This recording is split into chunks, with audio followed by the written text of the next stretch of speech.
Okay, we're going to talk about reclassifying transactions, specifically around classes. So let's go. So I am in a sample company, and I'm going to go and see if we're going to run a P&L real quick. Profit and loss.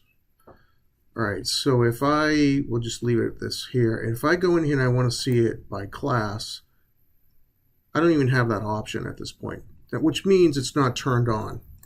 So let's go and turn it on. So actually what I'm going to do is I'm going to duplicate this. I'm going to right click up here and say duplicate, which is a great trick when you're working online. You could have multiple windows.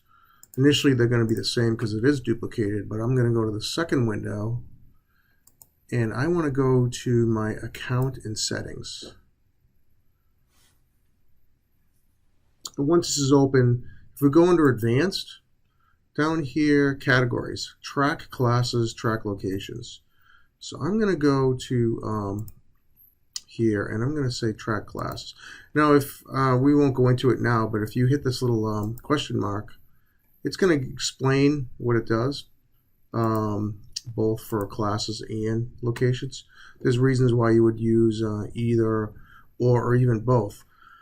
In this case, I'm just going to turn it on. I'm not going to have it warn me. You could do the entire transaction or each row, which means like an invoice or a bill could have multiple classes on it depending on each line. So let's just leave that alone. So all we're doing is turning it on. So let me hit save and close.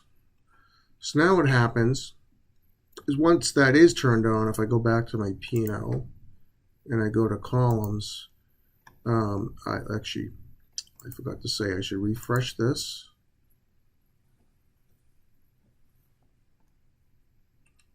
And let's go to columns, and now we have classes. So if I select class and I run it, everything is non-specified because we don't have any classes set up. All we did was turn it on. But let's say I want a class for a specific, what is this, a landscaping company? So let's just say I want to have a class for commercial and residential. So what we could do is we can actually go and create those classes. I'll go back to this window here, get back into the gear. Under lists, we now have class lists. And we can go in here and we can create them here or just on the fly, but I'll create one just to have it. So I'm going to call it commercial. Let's save. Okay, so that's all set up. So what we're going to do is we are going to use the reclass feature, which is built into the accountant version. So you have to be an accounting user, but you could actually add yourself. You could actually create another account if you want and invite yourself in as an accounting user, which is basically under the gear.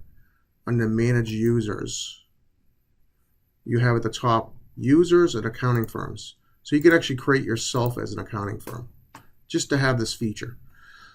So when you do that, you have this little briefcase up here at the very top. So I'm going to hit the briefcase, and there's some tools that you wouldn't normally have access to. But one of them, without going into each one, but one of them is reclassified. So I'm going to hit the reclassify button. And it shows it has the dates at the top, but it shows all my accounts on the left side here.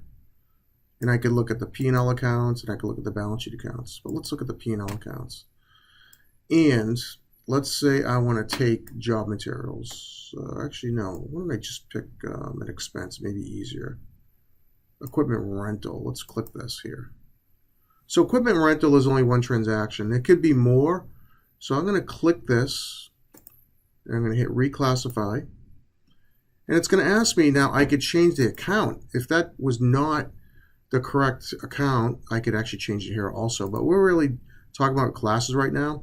So I could change I could add a new one like I was mentioned earlier on the fly. I want to change to commercial. I'm going to hit apply. Let's pick another one. Let's take landscaping services. Oh, there's a bunch here. So let's just take a couple of these. It doesn't really matter. I'm going to hit reclassify, and I'm going to reclassify that to commercial. Apply. And we'll do one other thing. Let's take landscaping services again. And what we'll do is we'll pick a couple of these.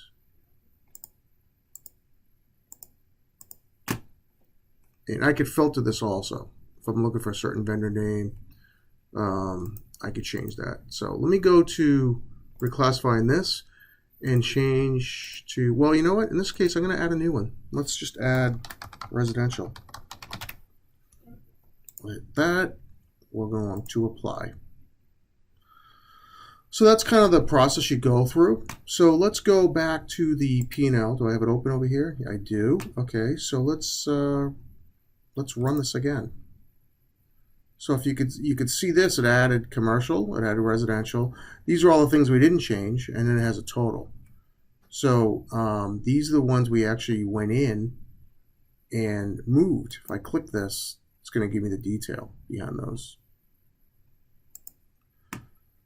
So the other thing you could do is you can also customize this report and say, look, I don't want to see all this stuff. All I want to see is commercial. And I can go to class and say, you know what? I only want my commercial class to show. I'm going to run this. And here it is. And if I'm happy with that, I could save this. And I can call it commercial. I can have a group that it goes in, but I'm just going to save this for now.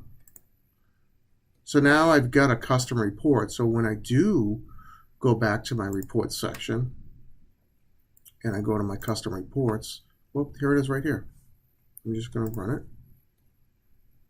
And, you know, I could change the period and I'm all set.